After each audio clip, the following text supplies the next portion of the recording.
Hello everyone, and welcome back to my channel, Sparkle English, where I teach you how to improve your English writing and grammar skills.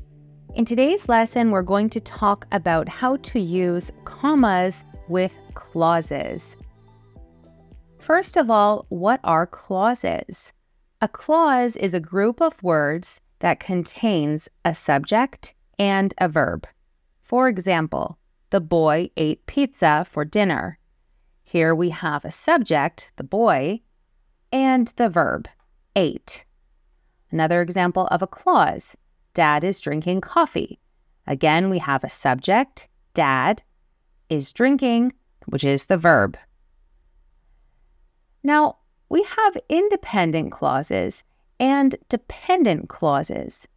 An independent clause is a clause that forms a complete thought. It contains a subject and a verb, and it can stand alone as a sentence. For example, I walked to the park. This could be a complete sentence. It makes sense by itself. However, a dependent clause is part of a sentence that contains a subject and a verb. However, it cannot stand alone as a sentence. For example, after I walked to the park. This is not a complete sentence. We have the word after, and it doesn't make sense by itself. After I walked to the park. Well, what? What do you mean? What happened after you walked to the park? What are you trying to say? Another example of an independent clause. She was hungry. This contains a subject and a verb, and it makes sense. It forms a complete thought. However, because she was hungry, cannot stand alone as a sentence. We need more information. So first, let's talk about commas with independent clauses. When two independent clauses are joined by coordinating conjunctions, and, but, or, so, for, yet, nor, a comma is used before the conjunction. For example, I walked to the park and I saw a bunch of kittens. Here we have two independent clauses. I walked to the park. I saw a bunch of kittens. And we join this together with a comma plus a coordinating conjunction. Remember that independent clauses contain subjects. So if this subject I was not here, we would not use a comma. I walked to the park and saw a bunch of kittens. We only need a comma if we're combining two independent clauses together with two subjects and two verbs. Let's look at another example. She was hungry, comma, so she ate a huge bowl of pasta. Again, we have two independent clauses. She was hungry. She ate a huge bowl of pasta, and we combine these together with the coordinating conjunction so plus a comma before the coordinating conjunction.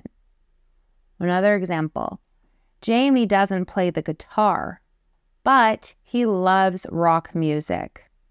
Again, two independent clauses. Jamie doesn't play the guitar. He loves rock music. So we combine this together with a comma plus a coordinating conjunction. Now, what about with dependent clauses? How do we use commas with dependent clauses?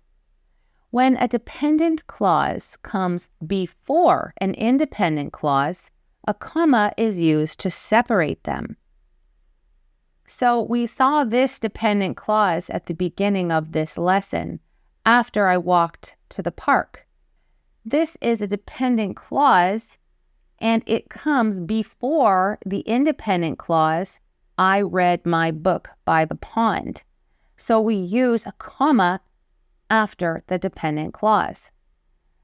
After I walked to the park, comma, I read my book by the pond. Another example, because she was hungry, comma, she ate a huge bowl of pasta. Again, we have the dependent clause before the independent clause. If Dave finishes his work on time, comma, he will go to the party. So when you have words like after, because, if, while, when, and those words begin the dependent clause, you have to use a comma after the dependent clause when it comes before the independent clause. But what happens if the sentence begins with an independent clause? Let's reverse all of these sentences. When a dependent clause comes after an independent clause, a comma is not used to separate them. I read my book by the pond after I walked to the park.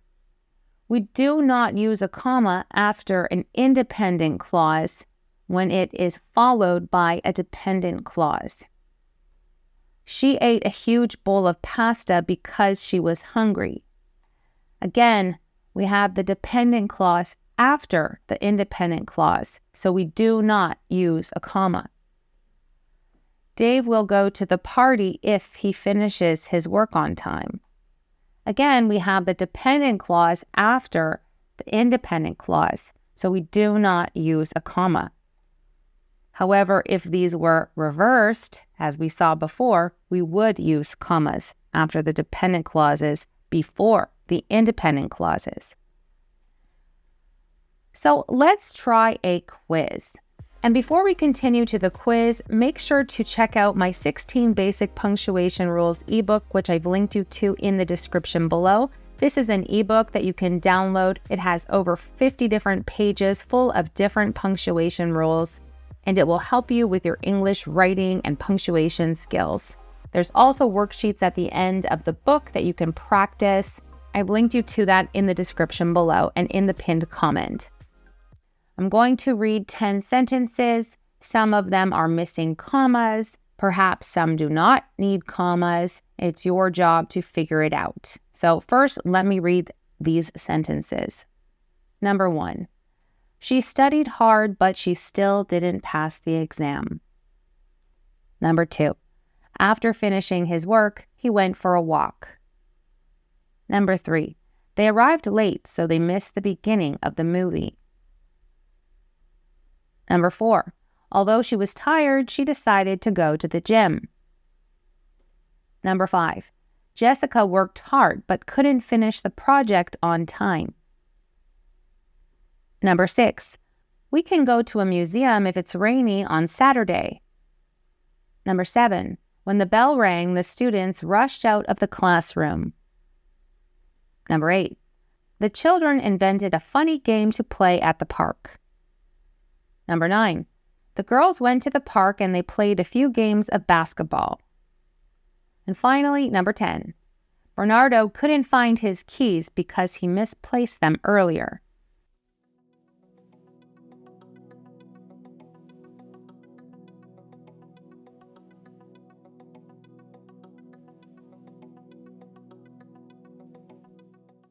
Okay, let's correct these together. Number 1, we have an independent clause, she studied hard.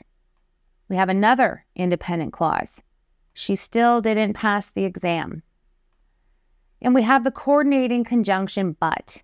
So we have to place a comma before the coordinating conjunction, remember, when it joins two independent clauses. So this one is incorrect as it is. Number 2 is also incorrect. We have a dependent clause after finishing his work, and we have an independent clause, he went for a walk. So remember, after a dependent clause, we place a comma when it comes before an independent clause. After finishing his work, comma, he went for a walk. Number 3 is also incorrect. Here we have 2 independent clauses. They arrived late and they missed the beginning of the movie. So we have to put a comma after late before the coordinating conjunction so. Number 4 is also incorrect. We have 1 independent clause, she decided to go to the gym. So we have to put a comma after the dependent clause, although she was tired. Although she was tired, comma, she decided to go to the gym. Now, what about number 5? Jessica worked hard but couldn't finish the project on time. Does this require a comma before but? No, it does not. Number 5 is correct as it is. And that's because we only have one subject here, Jessica. Jessica worked hard but couldn't finish the project on time. We do not have a subject before couldn't. So we don't need a comma before but. We only would put a comma before but if we had a subject, she or Jessica, before couldn't. So number 5 is correct as it is. Now what about number 6? We have an independent clause. We can go to a museum.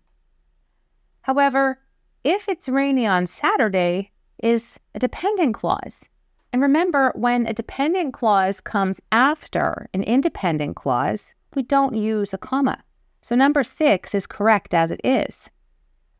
However, number 7, we have when the bell rang, the students rushed out of the classroom.